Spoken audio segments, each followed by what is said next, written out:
3, 2, 1, ao vivo! Alô, pessoal! Estava tendo que fazer um estudo aqui para apresentar para um cliente que teve um aumento, ele ficou muito assustado com os valores de aumento de um plano de saúde. E eu fiz o seguinte, falei, bom, deixa eu analisar o contrato dele, quanto ele está pagando, quanto ele estava pagando, quanto ele está pagando, qual foi o aumento e ver os motivos legais por trás do aumento. Então, a partir daí, eu falei, bom, por que não filmar esse desenvolvimento de linha de raciocínio? Ele pagava 2.861 para 3 pessoas. Era um grupo de uma pessoa de 23 anos, a outra tinha 58 e ele tinha 72.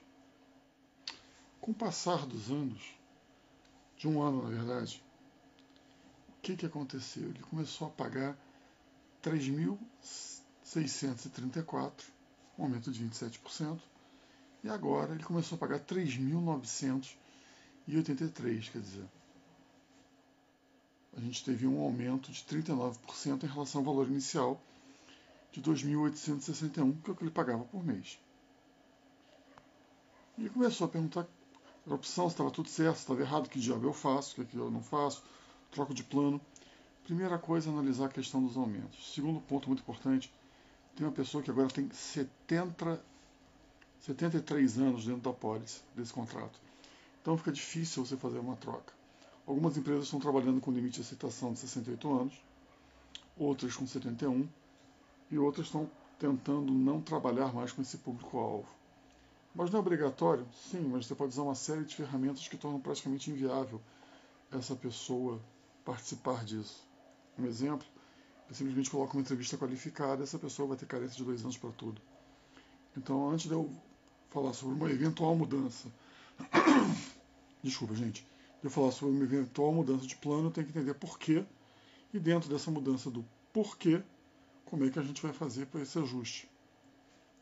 Então, um dos principais pontos que eu tenho é pegar um contrato dele, dar uma lida e ver como eu posso ajudá-lo, de qual maneira, antes de sugerir alguma coisa. Então, vamos lá. Primeira coisa que eu vi, quanto ele pagava estruturalmente. A pessoa, no caso, até daquele período de 19 a 23 anos, ela pagava R$336. A pessoa que estava no grupo 54 a 58 pagava 918 e ele pagava 1.607, tendo somente um aumento de sinistralidade.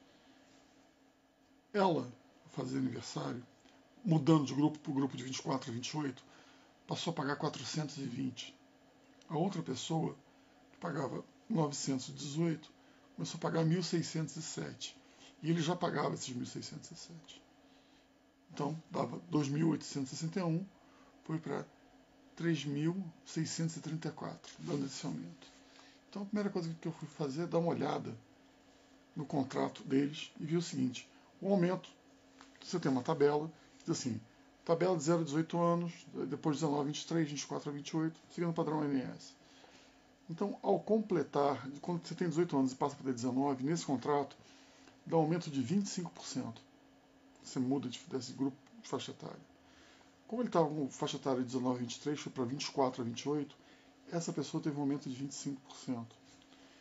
E a pessoa que estava no grupo de 54 a 58, que pagava 25%, quando entrou no grupo de 59, ela teve um aumento de 75%. Então, dando essa distorção entre o que ele pagava e o que ele está pagando. E teve um aumento da ANS em cima dos planos, que entrou com mais de 9%, 9,6%. Então a gente gerou de um número e começou a pagar praticamente 40% a mais. Então, primeiro, estruturalmente, legalmente está correto? Sim. É muito caro para essa pessoa que está pagando, teve um aumento no seu orçamento de plano de saúde em 40%? É uma paulada. Soluções que a gente tem de mercado são difíceis, até por ele não estar morando. Se a gente estivesse morando numa capital, como Rio de Janeiro e São Paulo, talvez a gente tivesse um jogo maior de opções. Mas por ele estar no interior do estado do Rio, começa a ficar difícil a gente conseguir fazer o encaixe, principalmente de uma pessoa, que é uma pessoa jurídica, que tem uma pessoa com 73 anos. Você vai dizer, mas é massa tratada, como é que a gente faz? A gente tem que atender de alguma maneira. Sim. E esse é o trabalho que o corretor tem que fazer. Ele tem que analisar o risco, porque do aumento do risco, dar uma explicação sobre o risco, rever a colocação do risco, ou até mesmo falar o seguinte, não muda daí, porque você não vai conseguir fazer um reposicionamento de risco. Você está vendendo colocação de risco, análise do risco. Esse é o trabalho principal. Conhecer a legislação, colocação de risco, análise do risco e a melhor solução sobre essa transferência de risco que essa pessoa teve, no caso da saúde, para uma operadora, a qual a Agência Nacional de Saúde toma conta. Então, qual é o grande problema que eu tenho aqui agora? Como encaixar esse grupo que teve um aumento no fundo final de 39%? Aceito sugestões, aceito ideias. E qual seria a solução? Desmembrar? Essa pessoa de 73 anos não pode ficar sozinha, porque a gente precisa de um mínimo de 2. Como a gente faria? Colocar no plano coletivo para adesão? Pode ser via ser pior, com os aumentos que estão tendo de sinistralidade. Lembra que a gente está tendo evasão dos planos de saúde. E essa evasão vai tornar essa curva cada vez mais perigosa pela arrecadação. Você vai ter gente com um risco muito mais elevado utilizando. Como é que a gente vai fazer essa equação funcionar?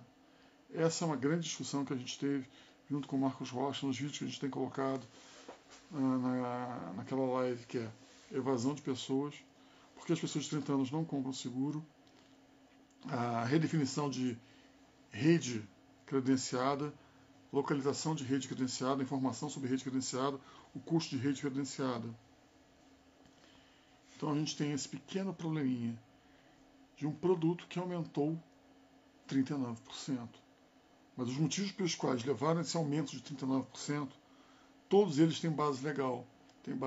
Aí a gente leva um outro ponto. A pessoa chegou e comentou, eu não sabia que eu teria um aumento de 25% a mudança de grupo de faixa etária.